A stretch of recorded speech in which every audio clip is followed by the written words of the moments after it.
मग पोट्ट्यांनो आठवतंय का मग चहा आणि बाजरीची भाकर कोणा लहानपणी गावाकडे खाल्ली। मग शनिवारचा दिवस असायचा, सकाळी काय कोणी स्वयंपाक बनवायचं नाही।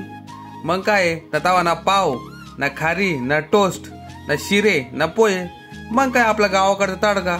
रात्रीची शिळी भाकर उरलेली असायची, मस्त चुलीवरती गरम करायची आणि चुरायची ताटामध्ये आणि चहा टाकायचं वरून गरम गरम, मस्त सकाळी सकाळी हाणायचं मित्रांनो।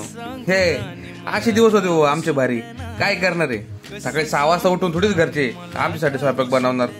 मग काय मग हाणायची शिळी बाजरीची भाकर।